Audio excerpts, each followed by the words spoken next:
Welcome back to Bilingo English classes. My name is Raja Singh. दोस्तों, आज का जो टॉपिक है वो बहुत ही मोस्ट इम्पॉर्टेंट टॉपिक है। इस टॉपिक को अगर कहा जाए तो एक तरह से एक ग्रामर की पूरी रीढ़ की हड्डी है। इस टॉपिक के बिना आई थिंक मैं मानता हूँ कि ग्रामर में कुछ भी नहीं है। आप सोच रहे होंगे सर अगर ये इतना महत्वपूर्ण टॉपिक है तो मेरा पार्ट्स ऑफ स्पीच में क्यों नहीं दे रखा है। अगर पार्ट्स ऑफ स्पीच में इस टॉपिक को दे दिया जाता तो फिर जब इम्पोर्टेंट ही है तो पार्ट्स ऑफ स्पीच में इसको क्यों नहीं दिया गया। इस टॉपिक के माध्यम से मैं आपको सारी डिटेल्स बताऊंगा और सारी जानकारी दूंगा। आप वीडियोस को पूरा देखते रहिए। अगर आपको कंप्लीट नॉलेज चाहिए तो इस वीडियो को स्किप नहीं करना है, एंड तक देखना है और आपको वो जानकारी मिलेगी जो शायद अभी तक आपके माइंड में अधूरी है और आपको अभी भी अधूरी जानकारी मिली हुई है। आपने टेंस के बारे में बहुत सुना होगा और मैं आपसे क्वेश्चन पूछना चाहता हूँ कि टेंस कितने प्रकार के होते हैं। आपसे क्वेश्चन पूछ रहा हूँ टेंस कितने प्रकार के होते हैं। तो दोस्तों आपका सभी का जवाब होगा कि टेंस 3 प्रकार के होते हैं, जो कि गलत है। टेंस 3 प्रकार के नहीं होते। अब आप सोच रहे होंगे सर ये क्या कह रहे हैं। टेंस कभी भी 3 प्रकार के नहीं होते हैं। आपको मैं बताना चाहता हूँ, आप इस चीज़ को आज समझेंगे कि टेंस 3 प्रकार के नहीं होते। आप लोगों ने बुक में पढ़ा होगा कि भाई टेंस 3 प्रकार के हो रहे हैं। कुछ टीचर्स ने पढ़ाया होगा टेंस 3 प्रकार के होते हैं, प्रेजेंट, पास्ट और फ्यूचर। आज आप इस वीडियो के माध्यम से वो नॉलेज गेन करेंगे जो शायद अभी तक आपकी नॉलेज अधूरी है। इसको आज इस वीडियो के माध्यम से कंप्लीट करिए। मैं आपको हर चीज़ 1 to 1 बताऊंगा और हर चीज़ को लेकर समझाऊंगा कि आखिर टेंस क्या होता है, टाइम क्या होता है। ये सारी चीज़ें आपको डिटेल में ऐड करूंगा। तो बने रहिए, एंड अंत तक बने रहिएगा, क्योंकि कोई भी पॉइंट आपसे छूट सकता है कभी भी। तो वीडियो को लास्ट तक देखिएगा। देखिए, ये मेरा है टाइम और एंड टेंस। टेंस पहले जानते हैं टेंस होता क्या है, बाद में डिस्कस करेंगे कितने प्रकार के होते हैं। पहले समझिए टेंस होता क्या है। तो मैं आपको बता देता हूं कि टेंस जो होता है ना, वो मैं आपको बताता हूं कि समय के साथ, क्या समय के साथ क्रिया के बदलाव, जो क्रिया बदलती है, बदलते रूप को ही टेंस कहा जाता है। दोबारा समझ लीजिए, समय के साथ क्रिया के बदलते रूप को ही टेंस कहा जाता है। देखो लिखता हूं मैं, समय के साथ वर्ब यानी क्रिया, मैं आपको हिंदी में भी लिख देता हूं, क्रिया के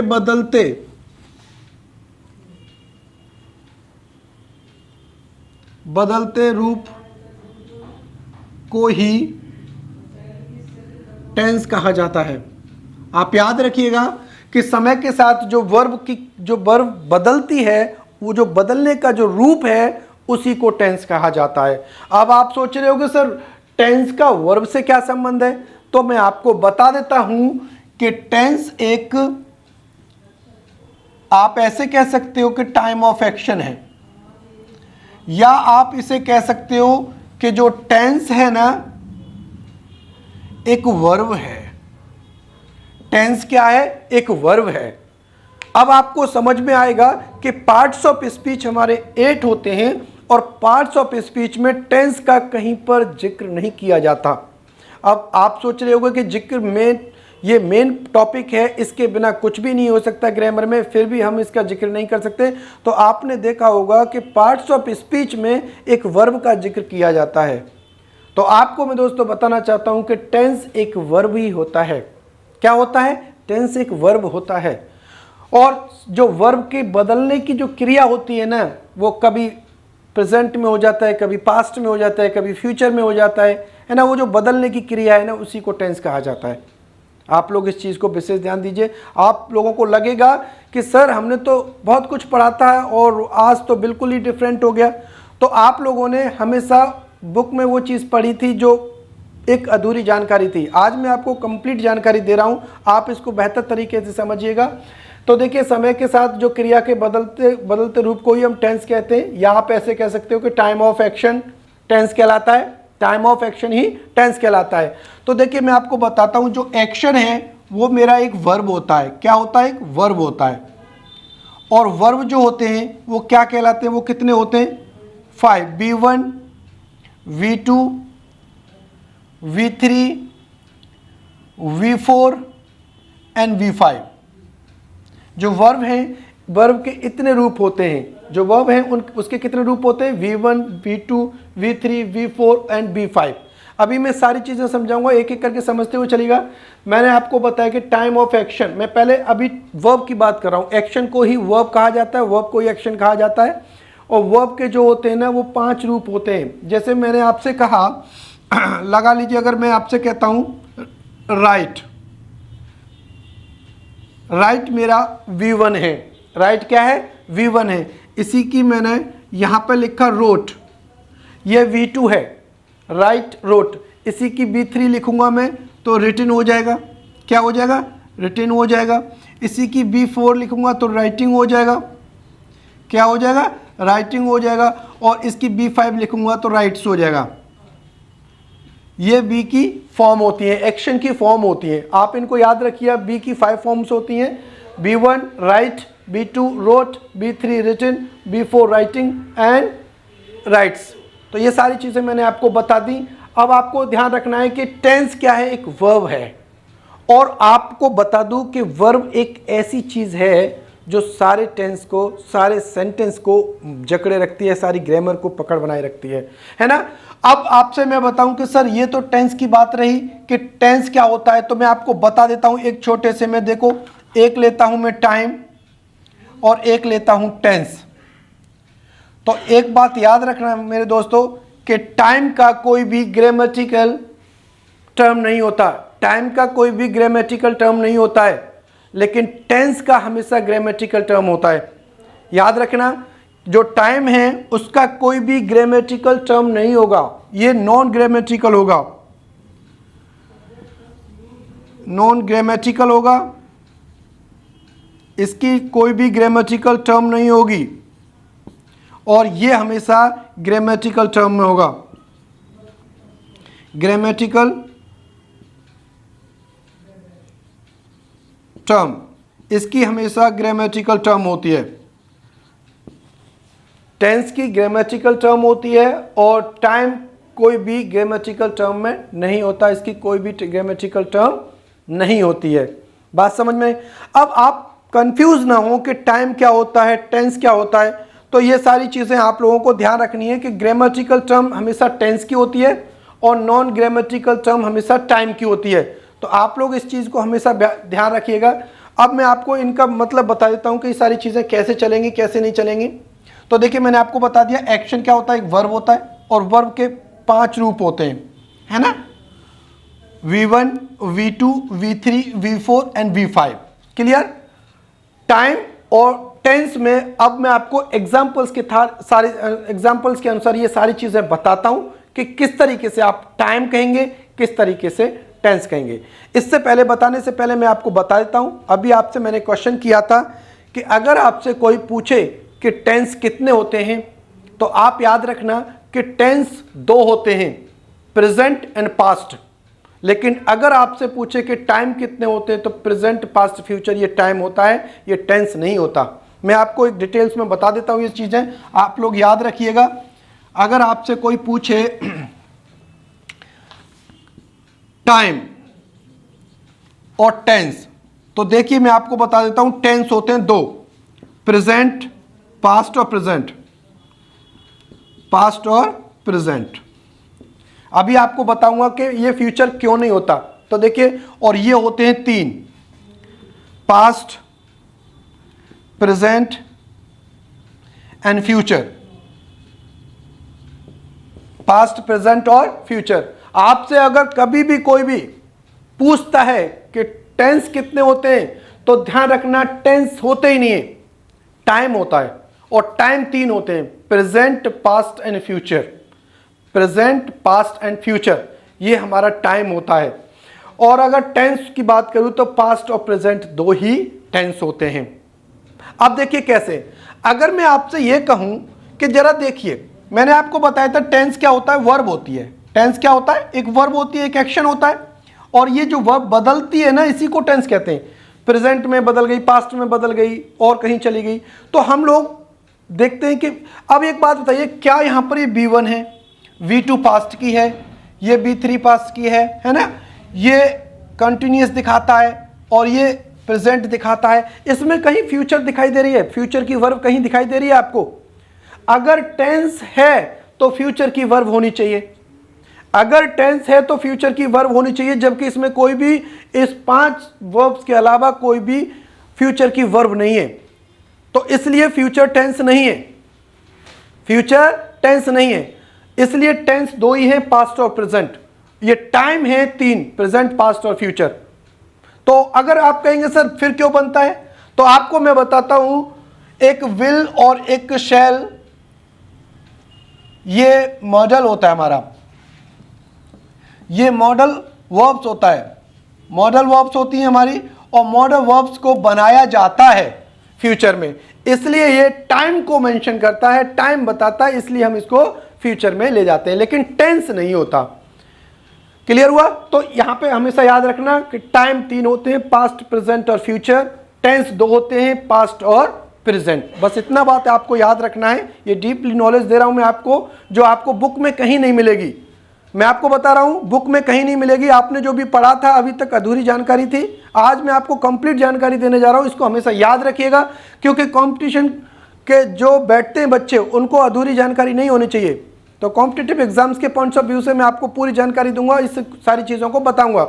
तो ये सारी चीज़ें बता दी। अब देखिए क्या होता है, अब मैंने ये बता दिया पास्ट और प्रेजेंट और फ्यूचर। तो देखिए क्या होता है कि ये 3 हमारे टाइम होते हैं। क्या होते हैं? 3 टाइम होते हैं। अब इनके भी 4 पार्ट्स होते हैं, इनका भी 4 पार्ट्स होते हैं।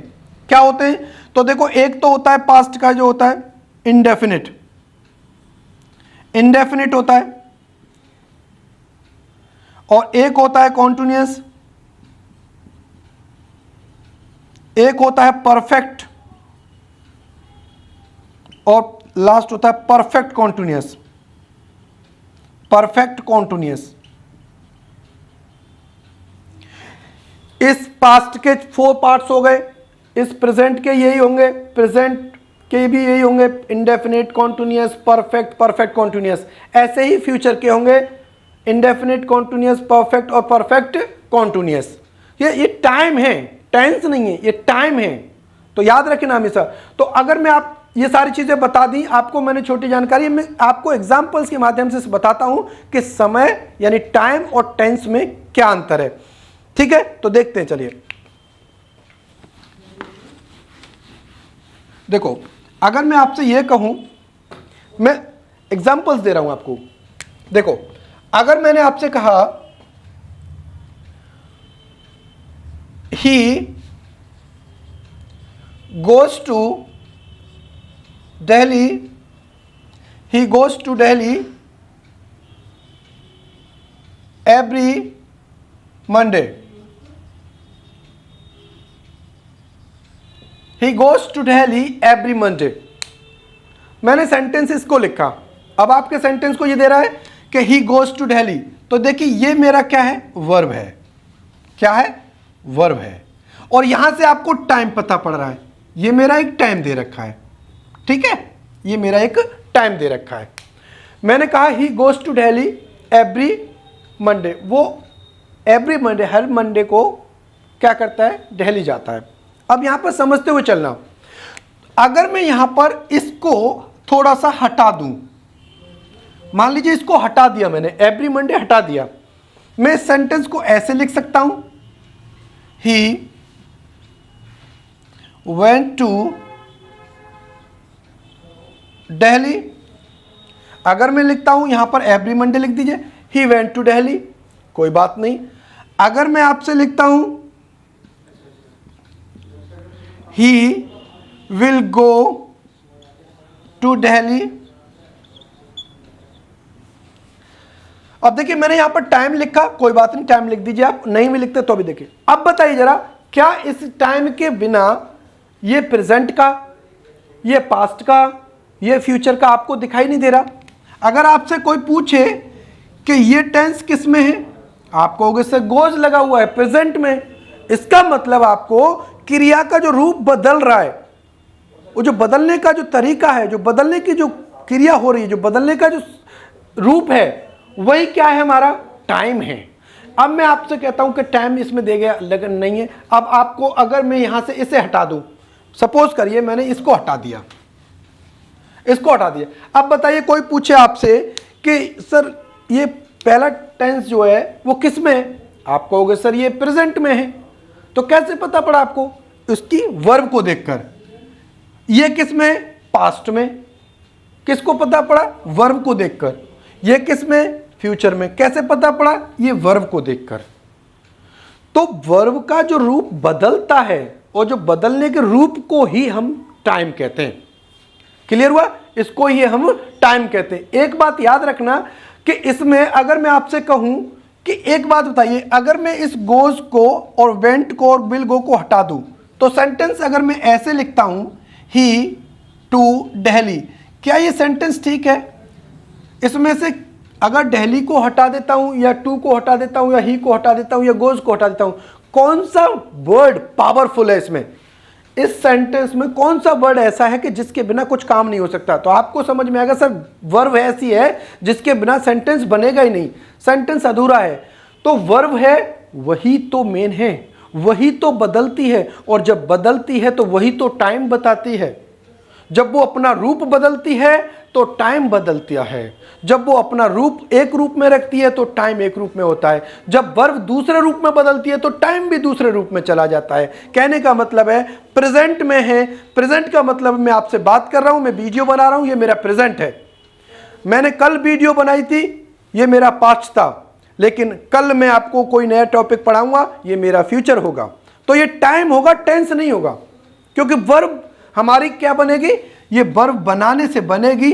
फ्यूचर की कोई वर्ब नहीं होती, फ्यूचर की कोई वर्ब नहीं होती, उसके साथ मॉडल वर्ब विल और शैल के लगाकर बनाया जाता है। लेकिन यहां पर हमारी ग्रामेटिकल टर्म ये कहती है कि टेंस ही टाइम है, क्योंकि टेंस से ही रिलेशन रख रहा है टाइम।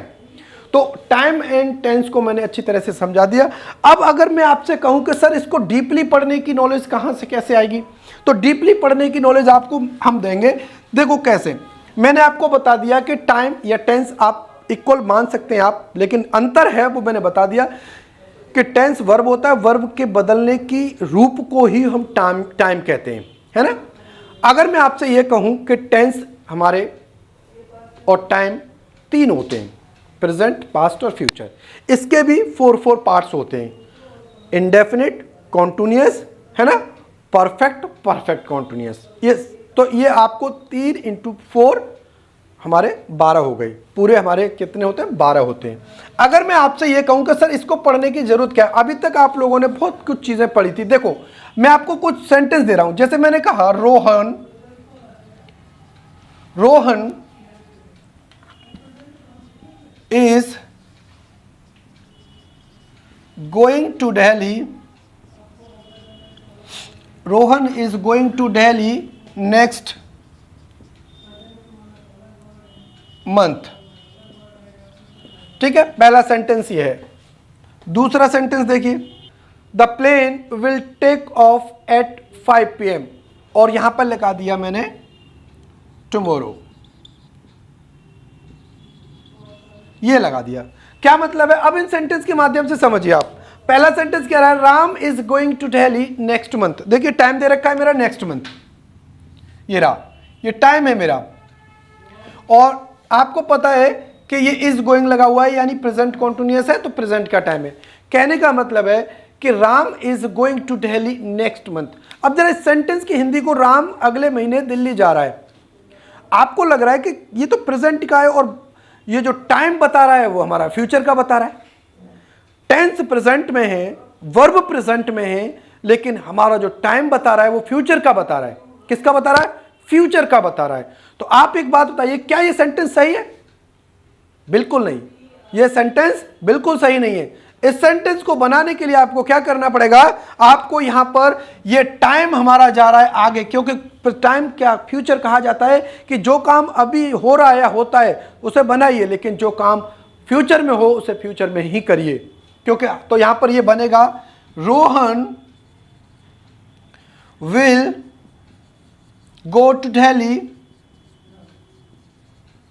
Next month. ये सेंटेंस अब सही हो जाएगा, लेकिन अकॉर्डिंग टू स्पोकन इंग्लिश, अगर मैं इंग्लिश बोलने की एक स्पीकिंग के रूप में बात करूं तो ये सेंटेंस सभी लोग अधिकतर बोलते हैं और समझ जाते हैं, क्योंकि कम्युनिकेशन का मतलब होता है अगर आप जो बोल रहे हो मेरी समझ में आ रहा है, जो मैं बोल रहा हूं वो आपकी समझ में आ रहा हो, दैट्स लैंग्वेज। ये लैंग्वेज है। जो आपने कुछ कहा मेरी समझ में आ गया और मैंने उसका आंसर दे दिया, आपकी समझ में आ गया, दैट्स इट। लेकिन यहाँ ये जो है ना, ये हम लोग लैंग्वेज ग्रामर पढ़ रहे हैं, हम स्पोकन नहीं पढ़ रहे हैं, हम स्पीकिंग नहीं पढ़ रहे हैं। यहाँ पर आपको हर चीज़ को फोकस करना पड़ेगा, क्योंकि कंपटीशन में बैठते हो आप लोग। तो यहाँ पर ये सेंटेंस गलत हो जाएगा और ये सही हो जाएगा। Ram will go to Delhi next month.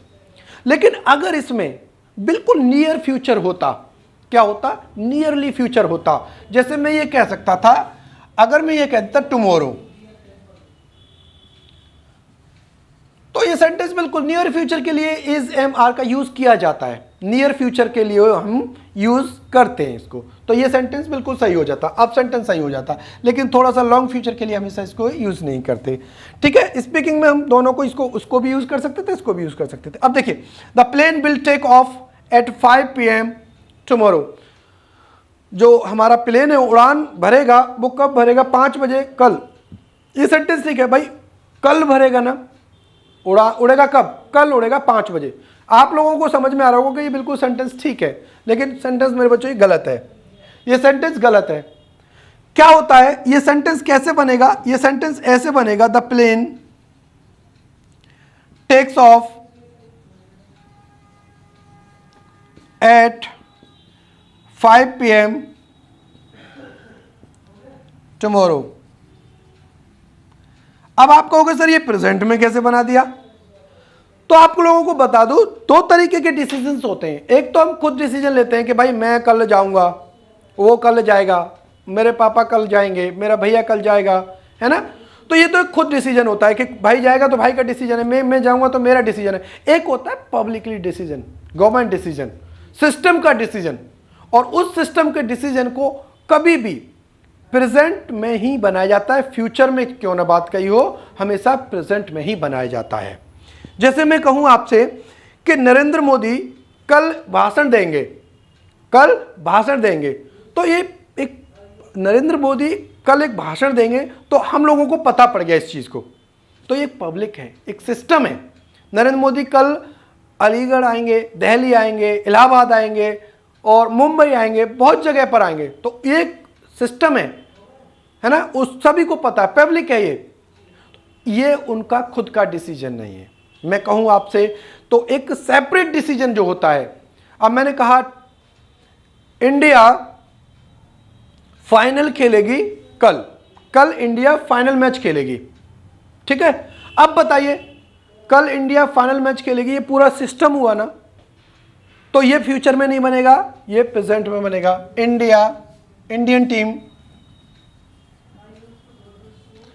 Indian team अब plays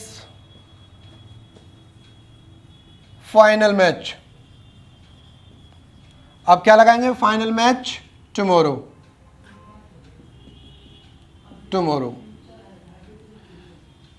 final match tomorrow. Indian team plays final match tomorrow.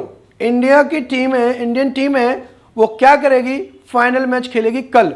तो देखो, कल के बारे में बात करें, लेकिन ये डिसाइडेड है, पहले से डिसाइडेड है, फाइनल हो गया है, ये पब्लिकली है, एक सिस्टम के रूप में, सिस्टम के अनुसार किया गया है। तो इसलिए इस सेंटेंस को प्रेजेंट इंडेफिनिट में बनाया जाएगा, ना कि हम फ्यूचर में बताएंगे। एक सेंटेंस और मैं आपको बताता हूं। देखो, अगर मैं आपसे ये कहूं,